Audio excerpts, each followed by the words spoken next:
നമസ്കാരം. 1.5 കോടി എന്നുള്ള ഒരു ജനസംഖ്യയുടെ അല്ലെങ്കിൽ 1.5 കോടി എന്നുള്ളൊരു സംഖ്യയുടെ 5% എത്രയാണ്? കാൽക്കുലേറ്റർ അല്ലെങ്കിൽ മൊബൈൽ എടുത്ത് അപ്പം തന്നെ ഞെക്കി നോക്കണ്ട. 1.5 കോടി എന്ന് വെച്ചാൽ 150 ലക്ഷം. 150 ലക്ഷത്തിൻ്റെ 10% എന്ന് പറഞ്ഞാൽ 15 ലക്ഷം. അപ്പോൾ 5% എന്ന് പറഞ്ഞാൽ 7.5 ലക്ഷം. അപ്പോൾ പറഞ്ഞു വരുന്ന മറ്റൊന്നുമല്ല, ഇത് കണക്ക് പഠിപ്പിക്കാനുള്ള ചാനലൊന്നുമല്ല. പറഞ്ഞു വരുന്ന മറ്റൊന്നുമല്ല, ഇന്നത്തെ പത്രത്തിൽ, അതായത് ഇന്ന് ജനുവരി 7 2024 പത്രത്തിൽ വന്ന ഒരു വാർത്തയാണ്.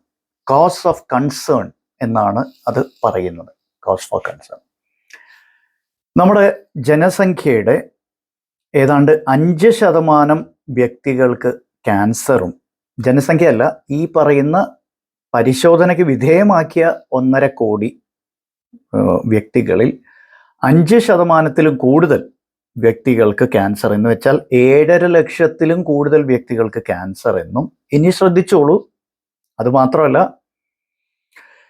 മൊത്തത്തിൽ ഈ പറയുന്ന 1.5 കോടി വ്യക്തികളിൽ 18%-ലും കൂടുതൽ വ്യക്തികൾക്ക് ജീവിതശൈലീജന്യ രോഗങ്ങൾ ജീവിതശൈലീജന്യ രോഗങ്ങൾ വരാനുള്ള സാധ്യതയുണ്ട് എന്നാണ് പറയുന്നത്.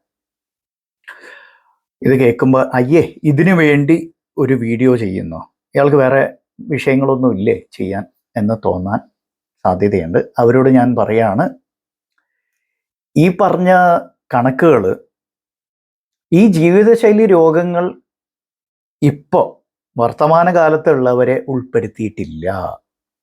എന്ന് വെച്ചാൽ പ്രമേഹം, പ്രഷർ, ക്യാൻസർ മുതലായ ജീവിതശൈലീജന്യ രോഗങ്ങൾക്ക് വേണ്ടി ഇപ്പം ചികിത്സ എടുക്കുന്നവരെ ഒന്നും ഇതിൽ ഉൾപ്പെടുത്തിയിട്ടില്ല. പുതുതായി കണ്ടുപിടിച്ചതാണിത്. എങ്ങനെ കണ്ടുപിടിച്ചു?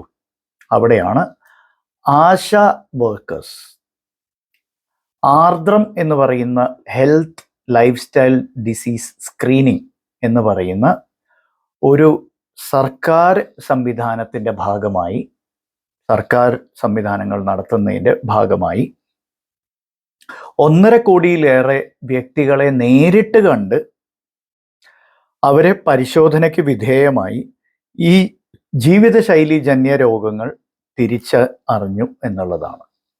അതാണ് ഞെട്ടിപ്പിക്കുന്ന വസ്തുത. പുതുതായി കണ്ടുപിടിച്ച പ്രശ്നങ്ങളാണത്. അല്ലാണ്ട് നേരത്തെ മുതൽ പ്രമേഹത്തിനോ പ്രഷറിനോ ക്യാൻസറിനോ ചികിത്സ തേടിയവരെ ഈ ഇതിൻ്റെ ഭാഗമാക്കിയിട്ടില്ല. അപ്പോൾ ആ ഒരു ജനവിഭാഗം ഇപ്പം തന്നെ നിലവിലുണ്ട്. ആര്?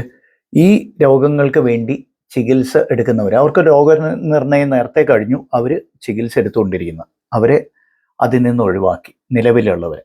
എന്നിട്ട് ഇപ്പം എന്താ ചെയ്തിരിക്കുന്നത്? അത് നിലവിലില്ലാത്തവരെ സ്ക്രീൻ ചെയ്തിട്ട് പുതുതായി റിസ്ക് ഉള്ളവരെ തിരിച്ചറിയാനുള്ള ഒരു ശ്രമമാണ്. അങ്ങനെയുള്ളവരാണ് ഈ 18% എന്ന് പറയുന്നത്. 18% എന്ന് പറഞ്ഞാൽ, അപ്പോൾ 10% ഞാൻ പറഞ്ഞു, 7.5 ലക്ഷം. 18% എന്ന് പറയുമ്പോൾ ഏതാണ്ട് 10 ലക്ഷം ആൾക്കാരിൽ അടുത്ത ഏതാനും മാസങ്ങൾക്കുള്ളിലോ അല്ലെങ്കിൽ വർഷങ്ങൾക്കുള്ളിലോ ഈ രോഗങ്ങളൊക്കെ വരും.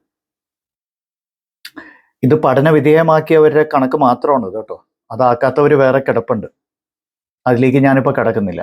അപ്പോൾ എന്താണ് ഇതിൻ്റെ ഒരു പ്രശ്നം? കേരളത്തിന് ഇപ്പം തന്നെ ഒരു ഏജിങ് പോപ്പുലേഷനാണ് കാണുന്നത്. പ്രായം കൂടി വരുന്ന ഒരു ജനസംഖ്യയാണ് നമ്മുടെ, അല്ലേ?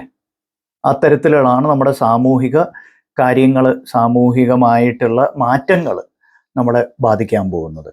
അങ്ങനെ ഇരിക്കെ ചെറുപ്പക്കാരിൽ പോലും ഇത് വളരെ ചെറുപ്പത്തിൽ തന്നെ ഇത് വന്നു കഴിഞ്ഞാൽ പിന്നീട് എന്തായിരിക്കും അവസ്ഥ എന്നുള്ളത് ആലോചിക്കുന്നത് വളരെ വളരെ ഭീതിപ്പെടുത്തുന്ന ഒരു അവസ്ഥയിലേക്കാണ് നമ്മൾ എത്തിക്കുന്നത്. എന്താണ് അപ്പോൾ ഇവിടുത്തെ ഏറ്റവും വലിയ പ്രശ്നം? ജനറ്റിക്സ്. അതവിടെ മാറ്റി വെച്ചോളൂ, നമുക്കിപ്പോൾ അതിനെക്കുറിച്ചൊന്നും ചെയ്യാൻ പറ്റില്ല. നമ്മുടെ ആഹാര സംസ്കാരം മാറിയില്ലേ? തീർച്ചയായിട്ടും മാറി. അതിനെക്കുറിച്ചൊക്കെ ഒരുപാട് പറയാനുണ്ട്. എല്ലാം ഈ ഒരു ചെറിയ വീഡിയോയിൽ പറയാൻ സാധിക്കില്ല, ആഹാര സംസ്കാരം. പക്ഷെ എൻ്റെ അഭിപ്രായത്തിൽ ഇതൊന്നും അല്ല വിഷയം. എൻ്റെ അഭിപ്രായത്തിൽ ഇവിടെ ഉള്ള ഏറ്റവും വലിയ പ്രശ്നം സ്ട്രെസ്സാണ്. അനാരോഗ്യകരമായിട്ടുള്ള ഒരു മത്സര പ്രവണത എല്ലാ കാര്യത്തിലും. അത് നമ്മൾ റോഡിൽ വണ്ടി ഓടിക്കുന്നതായിക്കോട്ടെ, സ്കൂളിൽ കോളേജിൽ പഠനത്തിൻ്റെ ഇടയിലായിക്കോട്ടെ, ഇപ്പം നടക്കുന്ന യുവജനോത്സവത്തിൻ്റെ ഇടയിലായിക്കോട്ടെ, എവിടെയും വളരെ അനാരോഗ്യകരമായിട്ടുള്ള ഒരു മത്സര പ്രവണത, ഒരു മത്സര ബുദ്ധി. ഈ മത്സരബുദ്ധി എന്താ പറയുന്നത്? മത്സരബുദ്ധി വേണ്ടെന്നാണോ പറയുന്നത്? തീർച്ചയായിട്ടും വേണം. പക്ഷേ അത് അനാരോഗ്യകരമാവുമ്പോൾ അത് രോഗങ്ങൾക്ക് കാരണമാവും. കേരളത്തിൽ ഞാൻ ഇടപഴകുന്ന എത്രയോ വ്യക്തികളിൽ നിന്ന് ഞാൻ പഠിച്ചെടുത്ത ഒരു കാര്യമാണിത്. ചിലപ്പോൾ തെറ്റായിരിക്കാം, പക്ഷെ എനിക്ക് തോന്നുന്നതാണ് ഞാനിവിടെ പറയുന്നത്. എനിക്ക് തെറ്റുപറ്റിയെന്ന് വിശ്വാസമുള്ളവർക്ക് നിങ്ങളുടെ കമൻസ് തീർച്ചയായിട്ടും ഇവിടെ പങ്കുവെക്കാവുന്നതാണ്.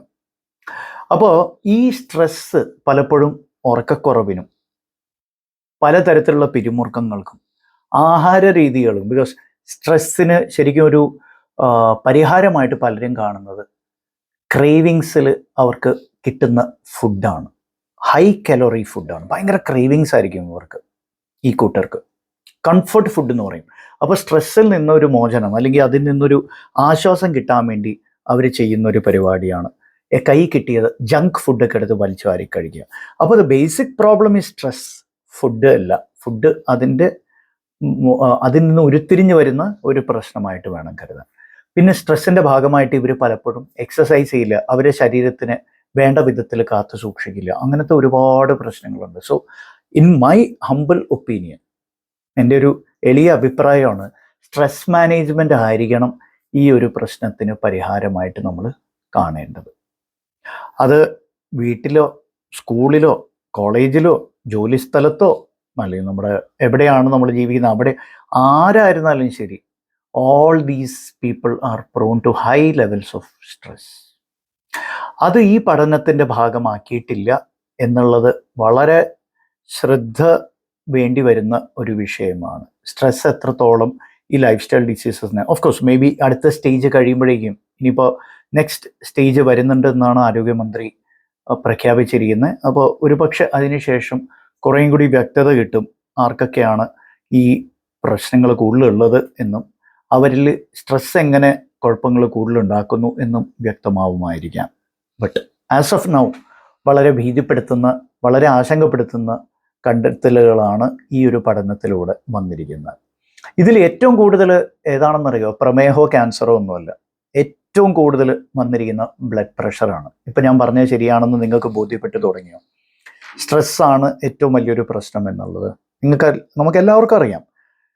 പിരിമുറുക്കം, ടെൻഷൻ, ഹൈപ്പർ ടെൻഷന് കാരണമാവും ആണല്ലോ. ടെൻഷൻ എന്ന് നമ്മൾ ദൈനംദിന ജീവിതത്തിൽ ഉപയോഗിക്കുന്ന ആ ഒരു വാക്ക്, അതിൻ്റെ തലങ്ങൾ നിങ്ങൾക്ക് എല്ലാവർക്കും അറിയാമെന്നാണ് എൻ്റെ വിശ്വാസം. ടെൻഷൻ എന്ന് പറയുമ്പോൾ ഞാനിനി എന്ത് ചെയ്യും, അതല്ല. അതിനേക്കാളപ്പുറം ശാരീരികവും മാനസികവും വൈകാരികവും സാമൂഹികമായിട്ടുള്ള ഒരു പ്രശ്നം തന്നെയാണ് സ്ട്രെസ്. ഇത് hyper tension. So tension causes hyper tension, don't forget that. അങ്ങനെയുള്ളത് കൊണ്ട് ഇത്രയും മാത്രം ബി പി രോഗികൾ, വളരെ ചെറുപ്പക്കാരായ ബി പി രോഗികൾ നമ്മുടെ സംസ്ഥാനത്ത് കൂടി വരുന്നത് അതിശയിപ്പിക്കുന്ന കാര്യമേ അല്ല. അപ്പോൾ coming back to the point, ഈ ഒരു വാർത്ത നിങ്ങൾ വായിച്ചില്ലെങ്കിൽ ദയവായി മനസ്സിരുത്തി അതൊന്ന് വായിക്കുക. കാരണം നിങ്ങളെയും നിങ്ങളുടെ കുടുംബാംഗങ്ങളെയും ബന്ധുക്കളെയും പ്രത്യേകിച്ച് വളരെ ചെറിയ കുട്ടികളെയും ഇനി വരും കാലഘട്ടങ്ങളിൽ വളരെയേറെ പ്രതികൂലമായിട്ട് ബാധിക്കാൻ സാധ്യതയുള്ളൊരു വിഷയമാണിത്. ഒരുപക്ഷെ ഞാൻ ചെയ്യുന്ന മറ്റുള്ള വീഡിയോസിൻ്റെ അത്രയും ഇൻട്രസ്റ്റിംഗ് ഇതായിരിക്കില്ല, പക്ഷേ ഇനി വരും കാലഘട്ടങ്ങളിൽ ഇതിൻ്റെ പ്രാധാന്യം കുറച്ച് കാണേണ്ടതില്ല. നന്ദി, നമസ്കാരം.